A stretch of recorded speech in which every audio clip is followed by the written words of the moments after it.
இன்னைக்கான டாபிக் வந்து நம்மளுடைய தமிழக முதலமைச்சர் திரு விஜய் அவர்கள்.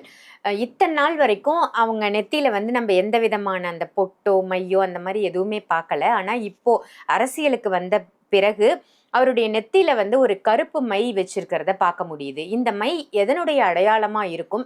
நீங்க மாந்திரீகத்துல இருக்கிறதால இந்த கொஸ்டின் உங்ககிட்ட கேட்கிறேன்.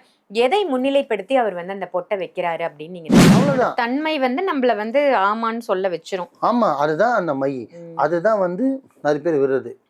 நம்ம ஐயா ஜோசப் ஐயா ஜோசப் ஐயா விஜயோட அது கூட வச்சிருக்கலாம். நான் அதுதான் சொல்ல வரல. பொதுவாக அதெல்லாம் ஸ்மெல்லு தான் வரமே தவிர புரோஜனம் இருக்காது. அதை உரு ஏற்றி பாடம் பண்ணி நெத்தியில வச்சோன்னா வச்ச 3 செகண்ட்ல தலை லைட்டா ஒரு ஷேக் ஆகும். எண்ணம் போல் வாழ்க்கைன்னு சும்மா சொல்ல பெரியவங்க. சரிங்களா? நல்லதே நினைங்க, நல்லதே விதைச்சா நல்லதே நடக்க போகுது.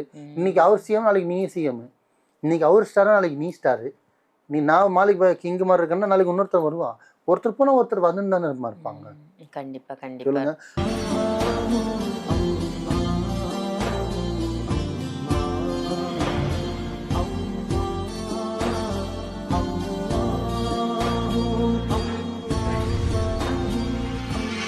மர்ஜின் மணியர்கள் அனைவருக்கும் அன்பான வணக்கங்கள். பொருள் காவாங்கரை ட்ரிபிள் டவர்ஸ்ல இருக்கக்கூடிய மாலிக் பாய் அவர்களை தான் சந்திக்க வந்திருக்கோம். வணக்கம் பாய். வணக்கம்மா. பாய், இன்னைக்கான டாபிக் வந்து நம்மளுடைய தமிழக முதலமைச்சர் திரு விஜய் அவர்கள். இத்தனை நாள் வரைக்கும் அவங்க நெத்தியில வந்து நம்ம எந்த விதமான அந்த பொட்டோ மையோ அந்த மாதிரி எதுவுமே பார்க்கல. ஆனா இப்போ அரசியலுக்கு வந்த பிறகு அவருடைய நெத்தியில வந்து ஒரு கருப்பு மை வச்சிருக்கிறத பார்க்க முடியுது. இந்த மை எதனுடைய அடையாளமா இருக்கும்? நீங்க மாந்திரீகத்துல இருக்கிறதால இந்த கொஸ்டின் உங்ககிட்ட கேட்கிறேன். எதை முன்னிலைப்படுத்தி அவர் வந்து அந்த பொட்டை வைக்கிறாரு அப்படின்னு நீங்க நினைக்கிறீங்க? கரெக்டுமா. விஷயம் என்னன்னு பார்த்தீங்கன்னா, தமிழக முதலமைச்சர் ஜோசப் விஜய் அவர்கள் இல்லைங்களா, அவரு ஒரு பொட்டு வைக்கிறாரு. அது வந்து ட்ரெண்டிங்ல போகுது இல்லையா, வைரலாகி போகுது. அதுக்கு காரணம்னா ஒரு ஆக்டர், இப்போ முதலமைச்சர். இப்போ ட்ரெண்டிங் நியூஸே இப்போ அவர் தான். ஒரு மாசத்துக்கு இன்னும் சொல்ல போனா நியூஸ் சேனல் பார்க்காதவங்கள கூட நியூஸ் சேனலை பார்க்க வச்சிட்டாரு. ஏன்னா ட்ரெண்டிங்ல இருக்காரு, அதனால அது பார்க்கறாங்க, அதனால அது பேசப்படுது. ஆனா அந்த மையி அது வந்து பார்த்தீங்கன்னா, அதுக்கு வந்து அவர் மையா வைக்கிறாரா, வசியம் பண்ணி வைக்கிறாரா, அது நம்மளுக்கு தேவையில்லை. நம்ம உள்ள போவேணாம். பொதுவாக வந்து இது வந்து விஜய் தான் ஆக்டர், அவர் தான் வைக்கணும், ஒரு சிஎம் தான் வைக்கணும் அப்படிலாம் கிடையாது. சராசரியாக வந்து இப்போ நீங்கள் வீட்டை விட்டு கிளம்புறீங்கன்னா, நீங்கள் எவ்வளோ பேர் காலிலேருந்து நைட்டுக்குள்ளே சந்திப்பீங்க. இப்போ நீங்கள் ஒரு மீடியாவில் இருக்கீங்க, நல்லவன்லேருந்து கெட்டவன்லேருந்து ஃப்ராட்லேருந்து துரோகிலேருந்து விரோதியிலேருந்து நண்பன்லேருந்து எல்லாரும் சந்திப்பீங்க. அதுல உங்களுக்கு இவனா அப்படின்ற எவ்வளவு பேர் இருப்பான். இவனா அப்படியே நம்மள போட்டுறவனா இருப்பான், தாட்டுறவனா தூத்துறவனா இருப்பான். அந்த மாதிரி நம்மளுக்கு ஒருத்தனை செஞ்சுக்கிட்டு தான் இருப்பான். அதெல்லாமே எதிர்கொள்றது தான் வந்து அந்த மை. ஓகேங்களா? இது வந்து ஆதிலேருந்தே வைக்கிறாங்க. பட் சில பேர் வந்து தப்பான இடத்துல வாங்கி மை செய்யறது, சும்மா ஆன்லைன்ல 3000 வாங்கி வச்சுக்கிறது, 2000 ஆன்லைன்லாம் வாங்கி வச்சுக்கிறது. மையன்றது நிறைய பொருட்களை பயன்படுத்தி 18 மூலிகை, 19 மூலிகை, 21 மூலிகை போட்டு, அது மூலிகை பேர் சொல்ல விரும்பலை, உடனே சர்ச் பண்ணி நம்ம ஆளுங்க காடுக்கு போயிடுவாங்க. ஸோ அந்த மாதிரிலாம் மூலிகை போட்டு அதை மூலிகைத்திலேருந்து செஞ்சால் மட்டும் வந்துடாது. அதை உருவேற்றணும். உருவேற்றி அவங்க பேரை சொல்லி இஷ்ட தேவதைகளை வர வச்சு அதில் உருவேற்றி அந்த மையை வந்து நீங்கள் வைக்க வைக்க வைக்க இந்த சக்கரம் ஓப்பன் ஆகும். இந்த ஐ 3ஆம் கண்ணு சொல்லுவோம் பார்த்தீங்களா, அந்த 3ஆம் கண்ணு ஓப்பன் ஆகும், தேர்ட் ஐ ஓப்பன் ஆகும். அதுக்கு தான் அந்த சக்கரத்தை ஆக்டிவேட் பண்ணுறதுக்கும் அவர் பேசினா எதிர்முறை ஆமாசாமி போடுறதுக்காக தான் அந்த மையே. புரியுதுங்களா? இப்போ நான் வச்சுட்டு பேசினேன்னா, இப்போ நான் பேசின ஆமா எல்லாம் நிறைய மாந்திரிகை பாருங்க மை வச்சிருப்பாங்க, நிறைய ஜோதிடர் பாருங்க மை வச்சிருப்பாங்க. ஏன்னா அவங்க சொன்ன ஆமா ஐயா அவ்வளோதான் முடிஞ்சிச்சு, ஏச்சி போய் அனுப்பிச்சு விட்டுருவாங்க. அவ்வளவுதான். தன்மை வந்து நம்மள வந்து ஆமான்னு சொல்ல வச்சிரும். ஆமா, அதுதான் அந்த மை. அதுதான் வந்து நிறைய பேர் விடுறது. நம்ம ஐயா ஜோசப் ஐயா விஜயோட அது கூட வச்சிருக்கலாம். நான் அதுதான் சொல்ல வரல, பொதுவாக சொல்ல வரேன். இது வந்து அவர் வச்சா சிஎம் வச்சாதான் அவர் வச்சாதான் வேலை செய்யணும் இல்லை. சாதாரண நீங்க வச்சாலும் வேலை செய்யும், அவர் வச்சாலும் வேலை செய்யும், நான் வச்சாலும் வேலை செய்யும். ஆனா எதை நோக்கி வைக்கிறோம், எதுக்காக வைக்கிறோம்னு முக்கியம். பணம் மட்டும் வரணும்னா அதுக்கு தனியா மை இருக்கு. எதிரிகளை தாக்கணும்னா அதுக்கு ஒரு மை இருக்கு. கந்திருஷ்டி விலகணும்னா அதுக்கு ஒரு மை இருக்கு.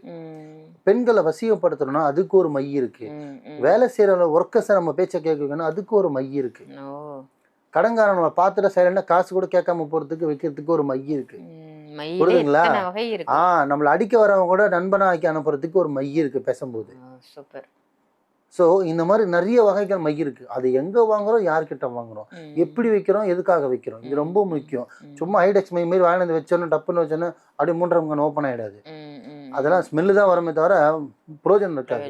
அதை உருகேற்றி பாடம் பண்ணி நெத்தியில் வச்சோன்னா வச்ச 3 செகண்ட்ல தலை லைட்டாக ஒரு ஷேக் ஆகணும். அதுதான் மை. வச்சோன்னு வெறும் ஸ்மெல்லும் ஜவ்வாது வாசனம் வந்து அது பேர் மை கிடையாது. புரியுதுங்களா? வயர் பேஷன் வரணும். வயர் பேஷன் வந்தால் அது மை. அதனால மக்களே, ஐயா ஜோசப் ஐயா வைக்கிற மையின்னு கிடையாது. நீங்களும் மை வைக்கலாம், நீங்களும் லீடர் ஆகலாம், நீங்களும் வாழ்க்கை முன்னேற. நாளைக்கு நீங்களும் மனசு வச்சா இறைவன் நாடுனா சிஎம் ஆகலாம், ஸ்டார் ஆகலாம். எண்ணங்கள் நல்லா இருந்தால் வாழ்க்கை வந்து நேரம் நிச்சயப்படுத்தவில்லை, எண்ணங்கள் தான் நிச்சயிக்கப்படுது. எண்ணம் போல் வாழ்க்கைன்னு சும்மா சொல்ல பெரியவங்க. சரிங்களா? நல்லதே நினைங்க, நல்லதே விதைச்சா நல்லதே நடக்க போகுது. இன்னைக்கு அவர் சிஎம், நாளைக்கு நீ சிஎம். இன்னைக்கு அவர் ஸ்டாரா, நாளைக்கு நீ ஸ்டாரு. நான் மாலிக் கிங் மாதிரி இருக்கேன்னா நாளைக்கு இன்னொருத்தர் வருவான். ஒருத்தர் போனால் ஒருத்தர் வந்து தானே இருப்பாங்க. கண்டிப்பா கண்டிப்பா சொல்லுங்க. அதனால அந்த மையின்றது இதுதான் உண்மை. அது யார்கிட்ட வாங்கணும், கரெக்டாக வாங்குங்க, கரெக்டான டைம் வைங்க. எல்லா நேரத்தில் வச்சுக்க போகக்கூடாது. ஏன்னா ஒரு மை எதுக்காக வைக்கணும்னா, எதிராளிகள் எப்படிப்பட்ட எதிராளி நம்ம சந்திக்கலாம், நம்ம எந்த இடத்துல இருக்கோம், நமக்கான பாதுகாப்பு என்ன, அதுக்காக பார்த்து வச்சிங்கன்னா 200% வேலை செய்யும். முழு நம்பிக்கையோட வைங்க. அப்படி மை வேணுமா சொல்லுங்கள், நம்பி வாங்க. என்னால் முடிஞ்சளவுக்கு நான் அரேஞ்ச் பண்ணி தரேன். நான் உங்களுக்கு நான் இப்படி தரேன் அப்படி தரேன்னா இல்லை, நான் கொடுக்குறேன், அதை வைங்க. அது வேலை செய்யலாம் என்னை கேளுங்க. ஏன்னா நம்ம கொடுக்குற மையே வேறு மாதிரி இருக்கும். சரிங்களா? நான் அது அந்த மூலிகை இந்த மூலிகை எந்த பேரெல்லாம் சொல்ல மாட்டேன். சும்மான இஷ்டத்துக்கு 10 மூலிகை பேர் தெரிஞ்சு வச்சு சொன்னால் மட்டும் போதாது. எப்படி கொடுக்குறோம், எப்படி வேலை செய்யறது தான் முக்கியம். அந்த மையின்றது பார்த்தீங்கன்னா, வைக்க போகிற இறைவன் மேலே நம்பிக்கை வைக்கணும், அந்த மை மேலே நீங்கள் நம்பிக்கை வைக்கணும். ஸோ நம்பிக்கையோடு வச்சு பாருங்கள், கண்டிப்பாக ரிசல்ட் வரும். நல்லதே நினைங்க, நல்லதே செய்யுங்க, நல்லதே நடக்கும். இன்ஷா அல்லாஹ். சூப்பர் பாய். ரொம்ப ரொம்ப அருமையான தகவலாக கொடுத்துருக்கீங்க. நிறைய பேருக்கு சந்தேகம் இருக்கும். நீங்கள் சொன்ன மாதிரி விஜய் சார் வந்து என்ன மை வச்சுருக்காங்க அப்படின்னு தேடுதல்கள் வந்து இப்போது யூடியூப்ஸில் இன்ஸ்டாஸ்லாம் நிறைய போயிட்டுருக்கு. ஸோ என்ன மை எப்படி பயன்படுத்தணும், பயன்படுத்துறதால என்ன பலன் அப்படின்னு ஒரு விரிவான ஒரு பதிவாக கொடுத்தது. அதுவும் மக்களுக்கு ஒன்றுன்னு சொல்லிடுறேன். ஐயா விஜய் ஐயா வந்து மை வச்சதால சிஎம் ஆயிட்டார்லாம் இல்லை. அவர் ஹார்ட் ஒர்க் பண்ணியிருக்காரு, எவ்வளோ உழைச்சிருக்காரு, நிறைய விஷயத்தை இழந்துட்டு வந்திருக்காரு. சும்மா கிடையாது. நான் ஒன்றும் விஜய் ரசிகர் கிடையாது, நான் எந்த ரசிகரும் கிடையாது. எந்த படம் நல்லாருக்கும், படம் பார்க்க டைம் இல்லை, வர ஆளுங்க சமாளிக்கவே டைம் இருக்குது. அப்படியும் பார்த்தா அப்போ பார்த்தோம் கிடையாது. ஸோ அந்த மாதிரி நீங்கள் என்ன எஃபெக்ட் போடுறீங்களோ, அதுதான் நீங்கள் என்ன விதைக்கிறீங்களோ அதுதான் நீங்கள் அறுவடை பண்ண போகிறீங்க. ஸோ அவர் மை வச்சா ஸ்டார் ஆகிட்டார், நம்ம மை வச்சிடலாம். அவர் பச்சை துணி போட்டார், ஸ்டார் ஆகிட்டார், பச்சை துணி போடலாம். அவர் மஞ்சள் துண்டு போட்டார், சிஎம் ஆகிட்டார், நான் மஞ்சள் துண்டு போடலாம். போட்டிங்கன்னா ஒருத்தர் பண்ணுற வியாபாரம் இன்னொருத்தர் பண்ணால் செட் ஆகாது. அது அவனுக்கானது, அது அவனுது, இது உனக்கானது உண்டு. இதை மட்டும் நீ ஃபிக்ஸ் பண்ணிக்கோ. சூப்பர் பாய், சூப்பர். ரொம்ப அருமையான பதிவாக கொடுத்தீங்க. நன்றி. நன்றிம்மா.